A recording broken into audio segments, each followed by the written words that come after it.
so much for being here. Congratulations on a beautiful movie. Thank you so much for coming out. I think we might have each other's microphone. There we go. Look, she also does tech. That's a producer. That is an actor-producer. Again, congratulations on a beautiful film. I know, I heard about this film at the Venice Film Festival last year because I know it got like an 11-minute standing ovation, and that was only stopped because another film had to come in to the theater. I'd love to go back to the beginning and ask, what was sort of the initial spark or inspiration you had for, writing this film? Of course. Well, thank you, Janelle, and thank you, all of you, for being here. It all stemmed, I think, from my interest and my desire to explore the traumas and the consequences, the dynamics of abandonment. The experience not just of being abandoned physically, but also of not being recognized, of not being seen, of not being understood for who you are.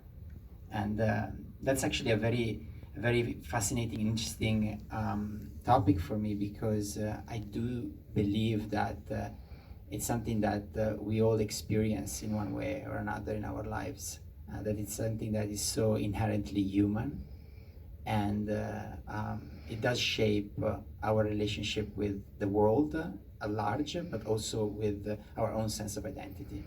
And I think that, through Monica, who is experiencing it in a very extreme paradigm, we can find a way to recognize ourselves in her journey. And this story was actually inspired by the life of a very dear friend of mine. It's not her story, but it was definitely a very strong inspiration for it. Oh, wow. And obviously this is a movie that's not going to work unless you have the perfect Monica. Absolutely, yes. It's literally the title of the film. Trace, can you talk about how the script found its way to you and what was sort of your initial reaction upon, reading it? Or actually, I don't know if you read the full script at once or if it was sides or someone sort of gave you the log line of the project. This was December 2016, and I read the whole thing in one sitting. And, the first thing that jumped out was just the fact that it was a trans character in the title role, which, anytime you get a shot at the lead, it's a big deal. But as a trans actor, it's compounded because you just might not get this shot again. So let me fight for this, and it was good. I liked the script a lot. And I started to audition for it in 2017. Went through a few rounds, right? I think I filmed half the movie in my apartment at one time. Thank God for Johnny. He helped me. Oh, yeah. He helped me.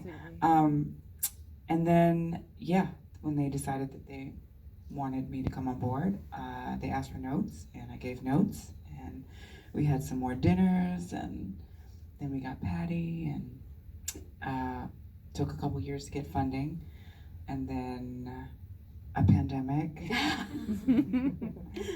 And then we got into Venice. So you did offer notes, because I'm always sort of curious. This movie feels so authentic, but I can't say that. I don't know. It's not my story.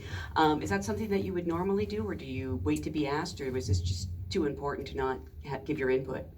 I think you asked. Yeah, I think he asked. I can't remember how that unfolded, but I did give very detailed notes on the script, and then when it came time to do the deal, we were just like, maybe it's producer too, and they were open to that, and that helped because I had some say-so on set. Mm-hmm. So there were certain things that came up, like at one point there was some dead naming in the script, and we just decided maybe we're past that.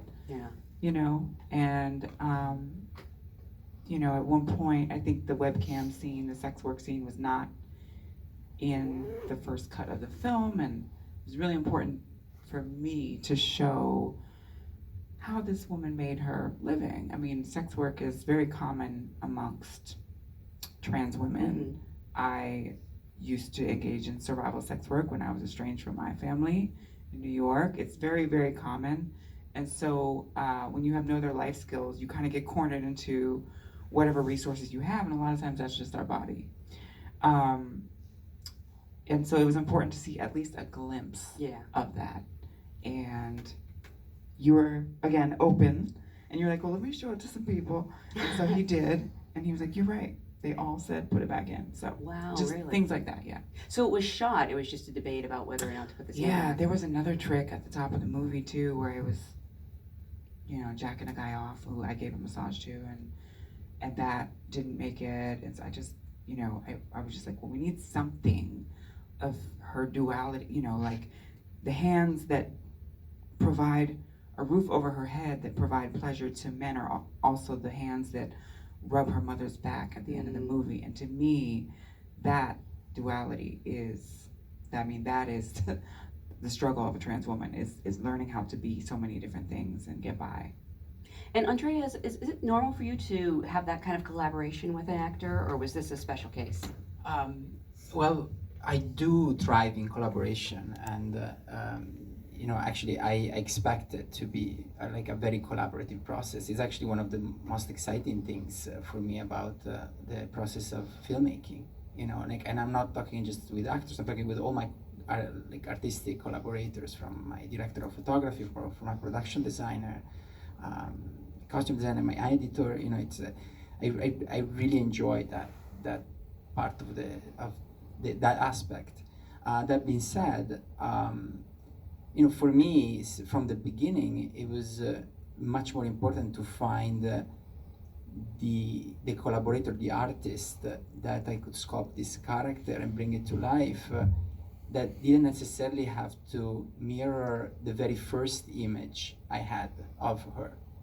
I really wanted to find someone that I could believe in completely, and that had that very raw, very powerful talent that Trace has. And once I found it in her, of course I wanted her to have a very, very important role in shaping this character, and I was much more interested in fitting it onto her and who she is than the other way around. I mean, when you were writing this film, was there a part of you that worried you wouldn't be able to find your Monica? Well, yes, actually, it was a very long process, and that took over a year, actually. And I found along the way, I met with many, many very interesting and talented candidates, but I never felt like, until I met Trace, I never felt like, oh yes, this is the person I can actually embark on this journey with. It's something. It was an instinctual, feeling. Yeah. and discovery. Yeah. I actually want to talk about the rest of this amazing cast, because I love Emily Browning. But obviously Patricia Clarkson is so phenomenal in this. How did she come to be involved? Well, after we cast Trace, I had met Patricia a very long time ago, actually, at a film festival, after I premiered my first film, Medeas. And in that occasion, we talked about how wonderful it would be to collaborate together one day. And so she was always in the back of my mind of finding that perfect project, to do this with. And, Patricia is someone that, gifted us so many extraordinary performances over the years. And so, to have someone like her with her experience and, just the role that she plays in the industry as well, to help us to raise the funding, because she did play a very important part in doing that, I'm sure, and so the rest of our cast. Yeah. She's so phenomenal, and your scenes with her are so beautiful and so tense in some places. It's a drama, and then there's also almost this thriller aspect of what she's going to do or if she's going to find out. What's it like to share scenes with her? And the first time you met her, by all accounts, she's a wonderful, lovely person, but she's also Patricia Clarkson. I'd be a little intimidated. Yeah, I was not. She's so warm. She was so warm and maternal right off the bat with me that I don't know. I'm not a new actor. I just felt like, oh, okay, I finally get a chance to show people what I can do, and thank God it's with her, because she was warm and kind, and she doesn't over prepare in the same way I don't over prepare. We both work from the gut, and are very like present and not afraid to let the wheels fall off, not afraid to find something new, you know, take the direction and just like explore together. And I love working like that. And we didn't even do a table read. We didn't even do rehearsals. A lot of times we just jumped right in, take one. And I love working like that. She's just so primal. And I don't know. I didn't feel intimidated. I felt like here's my opportunity to learn from a woman who's had a 5-decade career. In the same way I got to watch Judith Light for 5 seasons on Transparent, I got to watch Patty between takes, see her stillness, her steadiness, her confidence, her unshaking ability to stay in it, and seeing it as another working actor, like seeing it, you can say, oh, I see how she's doing that, Yeah. you know, like, and then you take it and it just, you know, I take from every actor I've ever worked with. But a lot of it is just, you have to see it to kind of get it. You mentioned that you didn't over-prepare, and I was actually going to ask if you even had time to, because I don't know what the shooting schedule was, but it's obvious. It was crazy. Yeah, yeah. Are you allowed to say how many shooting days? Well, it was like a month in Cincinnati and then what, a week? 29 Okay. days. Yeah. Wow. Was it an intense shoot, or were you able to, find levity on set? It was intense. I had to, I was either naked or crying every single day. 15-hour days, like it was to set, back to the hotel, maybe a meal, bed, back to set. You know, it was just that, and I loved it. I loved being in that bubble with artists, with kind people that I don't know, we had a great time in the Cincinnati summer heat. I grew up in Dayton, 45 minutes north. So it was full circle for me in a lot of ways. And it was beautiful. We had an amazing local crew. I don't know, what do you want to add? Yes, no, of course, you know, when you work with, artists that really believe in what the whole team is doing, and that have like an unwavering commitment to it, and like a really strong passion, you know, it's really a pleasure. I mean, of course, there are obstacles, infinite obstacles that come your way, and sometimes these obstacles feel like so overwhelming, you know. But to have that support and that passion back you is extraordinary. Like I look back at those days that we had on set, and you know, all those obstacles now don't exist anymore. You know, it's like you just do remember, at least I remember, you know, the joy of working together, of creating together, of supporting one another, and just of bringing this story to life. There's one thing I want to talk about in particular, because I know Patricia has talked about it, and it means so much to her, but the bathtub scene. So much is communicated in that moment without dialogue. And that happens a lot throughout the movie, actually. I'm curious if you found yourself, well, actually, first I want to talk about that scene and what it was like on set that day. Sure, I will start and then I will pass it to Trace. That was actually the very first scene I wrote, and I really felt like the whole film is structured around that scene. It was the heart of the film for me,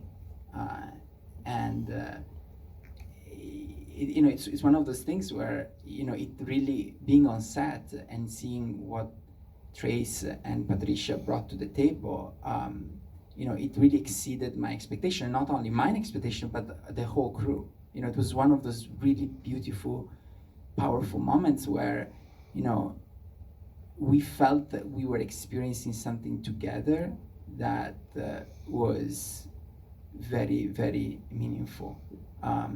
And there were people crying, you know, in that moment, and it's something that I will never forget.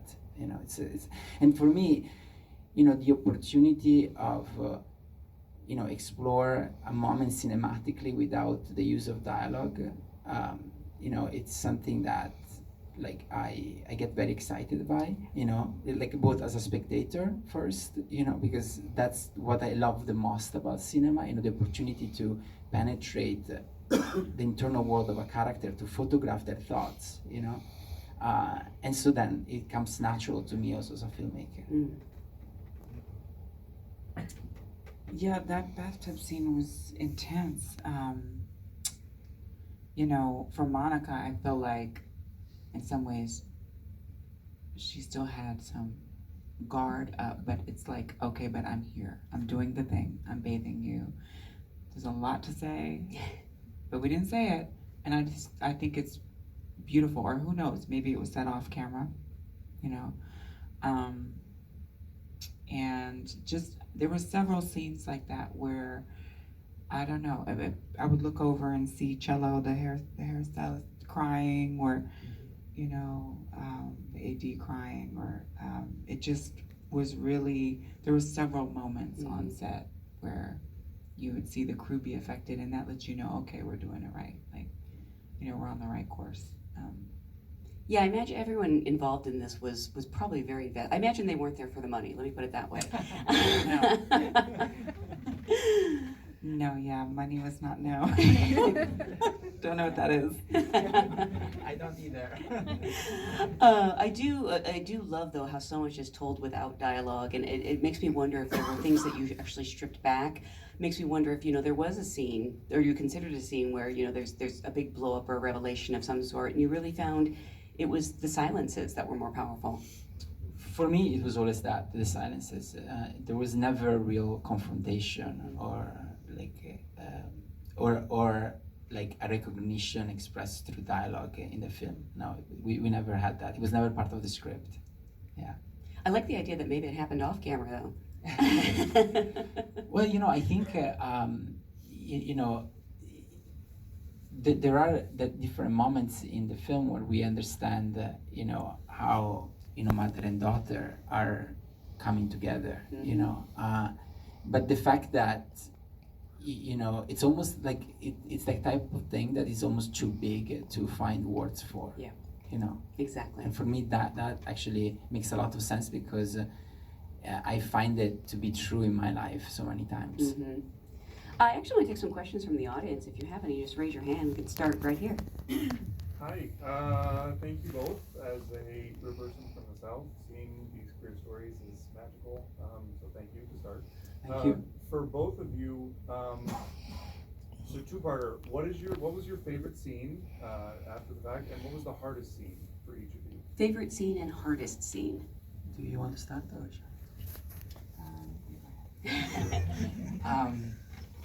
Well, it's really a difficult question actually, because you know, I feel so connected to so many scenes in the film, but like the bathtub scene, for example, is certainly up there. But one scene that I am very, very proud of, and that is a very, very meaningful and special moment in the film for me, it's when the one shot in which Monica drives away and then decides to return home, you know, that U-turn. Because it's one of those examples in which I feel, you know, every aspect of the cinematic language that we chose to tell this story came together. You know, like whether it was like the camera movement, the composition of the image, the use of lighting, you know, like how, you know, the shift of the lighting within the architecture of the shot, the use of sound and the music, but more importantly, of course, you know, Trace's performance, you know, like that leads all of these elements, you know, but like it's one of those moments where everything converges to one result, and it's really, really beautiful. But and there are so many. I mean, there was also the moment of the lipstick for me was actually quite extraordinary in terms of like actually to see those three actresses, and I want to say Adriana Barrazza too. Like she is magnificent. But to see all three of them, you know, Trace, Adriana, and Patricia, you know, share this moment, and to be so raw and so present and so sincere, that was also something very, very special for me. I think I would say my favorite scene would be outside the bar when she's kind of a mess on the phone with her ex. I mean, because it's kind of funny. When I watched it, I laughed. And we've all been that girl, you know. And then it's connected to, you know, her going have the random, you know, one night stand in the truck. For me, and I don't know how you guys see it, but as a post-op trans woman, I see it as, oh, okay, this guy over here on the phone rejected her for being trans. So where can she find power? Where can she find validation? Okay, well, I'm just gonna go fuck this guy in this truck, you know, and I'm not even gonna tell him I'm trans. And I've done that, you know, I've done that. Slept with men, not said a word, just to feel like a woman again, you know, not like a freak or, you know, be rejected for my gender history. And I see that all over that sequence. And so it's just really, really hits home for me. And I've had other trans women write me on Instagram and tell me how that affected them too. I think the hardest scene was probably when the car broke down and I was crying and cursing and banging on the steering wheel and kicking the car, which I don't even think you could see that, but I was kicking the car. I mean, I was. No, we do. Do you see that? Of Yeah. course. Okay, so yeah, I was shaking, and we did like maybe 2 or 3 takes because I was, it was intense. And then I found out the mic broke because I was yelling too loud, so I had to recreate it in ADR. Yes. Well, you broke the mic because And of I your... had to cry again in ADR. Oh, man. Yeah. Yes. We have another one? I saw one back there. Sure, go ahead. Okay. So I am a writer-director also. I just finished my first book, It Stars, about all the actors that are all trans, non-binary, and gender expansive. And I would love a piece of advice to give to them, because this is their debut as actors and also my debut as a trans woman. So, and also Italian. Advice to the actors on like navigating their careers? Yeah, or That's- just like, what is something that I can hand them and give them as you know, I send you as a lamb out to the wolves. Whatever that Bible quote is, I'm not a big fan or a reader of the Bible. Yeah. Do you have But any you already made the film, or you're about to make it? I made it. You made it. It's currently in color grade, Okay. and it's about to premiere at LA Shorts. Oh, wonderful! Congratulations.